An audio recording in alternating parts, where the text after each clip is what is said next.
திருச்சியில் அவர் பேசுற பேச்சை கேட்டு இன்னைக்கு தமிழ்நாட்டு மக்கள் தலையில அடிச்சுக்கிறாங்க. இவரெல்லாம் ஒரு முதலமைச்சரா தேர்ந்தெடுக்குமே இன்னைக்கு தலையில அடிச்சுக்க ஆரம்பிச்சுட்டாங்க. சொல்றாரு, அதுல கோவம் வருது அவருக்கு. கவர்ச்சியால தான் ஆட்சிக்கு வந்தீங்கன்னு என்ன பார்த்து சொல்றாங்க அப்படின்னு முதலமைச்சருக்கு, சிஎம் சாருக்கு கோவம் வருது. சரி, கவர்ச்சியில் ஜெயிக்காம நீங்க எதை வச்சு ஜெயிச்சீங்க சொல்லுங்க பாப்போம். ஏதாவது ஒரு 2 காரணம் சொல்லுங்க பாப்போம். கலைஞர் மாதிரி இந்திய எதிர்ப்பு போராட்டத்தில் கைது பண்ணி போராட்டம் பண்ணி ஜெயிலுக்கு போயிட்டு வந்தீங்களா? சரி, எங்க தலைவர் மாதிரி மிசா கொடுமையில 1 வருஷம் உள்ள இருந்து வந்தீங்களா? கட்சி ஆரம்பிச்சே 2 வருஷம் தான் ஆகுது. மாநில உரிமைகளுக்காக என்னைக்காவது குரல் கொடுத்திருக்கிறீங்களா? ஒன்றிய பாஜக அரசு ஏதாவது குரல் கொடுத்திருக்கிறீங்களா? பின்ன வேற எதை வச்சு நீங்க ஆட்சிக்கு வந்தீங்க? ஏதாவது ஒரு போராட்டம் பண்ணிருக்கீங்களா? எல்லாத்தையும் விடுங்க. தமிழ்நாடு முழுக்க போய் மக்களை சந்திச்சு உங்க கொள்கை என்னன்னு சொல்லி ஓட்டு கேட்டீங்களா? உங்க வேட்பாளர் பேர் உங்களுக்கு தெரியுமா?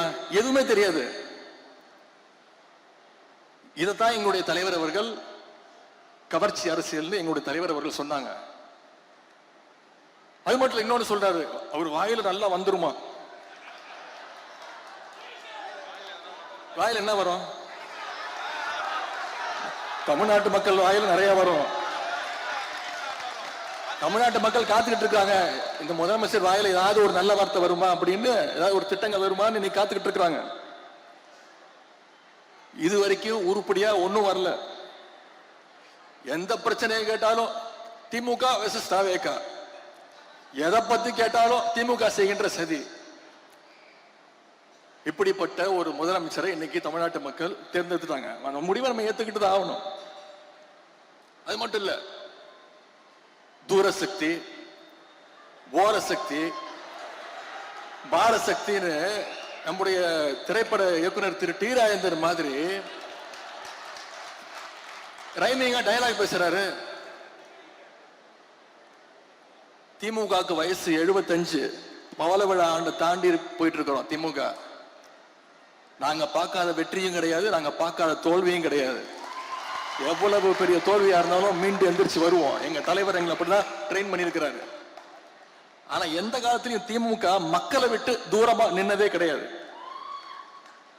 இன்னைக்கு உங்க கூட ஒட்டிக்கிட்டு இருக்குது காங்கிரஸ் கட்சி. 1976ஆம் ஆண்டு எமர்ஜென்சி கொண்டு வந்துச்சு தமிழ்நாட்டில். அப்ப தமிழ்நாட்டில் திமுக ஆட்சி, கலைஞர் தான் முதலமைச்சர். அப்போ எங்க ஆட்சியே போனாலும் பரவாயில்ல, எமர்ஜென்சியை எதிர்ப்போன்னு மக்கள் கூட நின்ன கழகம் திராவிட முன்னேற்ற கழகம். என்னைக்கும் மக்களை விட்டு தூரமா பயந்து பார்த்து யாருக்கும் பயந்து ஓடுற கூட்டம் கிடையாது நம்முடைய திமுக. பயங்கிறது உடன்பிறப்புகளுடைய பிளட்லயே பயங்கர வார்த்தையே கிடையாது. இன்னும் கொஞ்ச நாள்ல மக்கள் பார்க்க போறாங்க, யார் தூரமா நிக்க போறது, யார் ஓட போறது அப்படிங்கறத மக்கள் விரைவில் தெரிஞ்சுப்பாங்க. இப்பதான் 25 நாள் தானே ஆச்சு. இன்னைக்கு ஒரு அரசு விழாவில், தமிழ்நாட்டு அரசு விழாவில் தமிழ்தாய் வாழ்த்து 3வது இடத்துக்கு போயிருச்சு. இத ஓரமா நின்று வேடிக்கை பார்த்தது யாரு? திருவள்ளுவருக்கு மீண்டும் காவி பெயிண்ட் அடிக்க ஆரம்பிச்சுட்டாங்க. இத பத்தி பேசுறதுக்கு வக்கு இல்லாம பயந்தாங்கோலியா இன்னைக்கு ஓரமா நின்று வேடிக்கை பார்த்துட்டு இருக்கிறது யாரு? இன்னைக்கு கர்நாடகா முதலமைச்சர் திரு டி.கே. சிவகுமார் அவர்கள் சொல்றாரு, இவ்வளவு நாள் திமுக ஆட்சியில் இருந்தது, அதனால மேகதாது அணையை பத்தி நம்மளால பேச முடியாம இருந்துச்சு. இன்னைக்கு திமுக ஆட்சியை விட்டு போயிடுச்சு, இனிமே நமக்கு கவலை கிடையாது, மேகதாது அணையை கட்டுவோம் அப்படின்னு சொல்லும் போது அதை பத்தி எதிர்த்து குரல் கொடுக்க கூடாத ஒரு வக்கில்லாத ஆட்சி இன்னைக்கு யார் நின்று வேடிக்கை பார்த்துட்டு இருக்கிறது?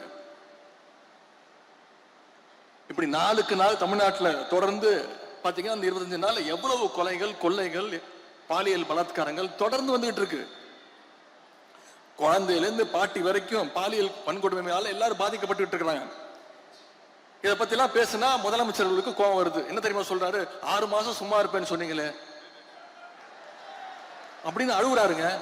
6 மாசம் சும்மா இருப்பேன்னு சொன்னீங்கல்ல, இப்பெல்லாம் பேசலாமா அப்படின்னு புலம்புறாரு.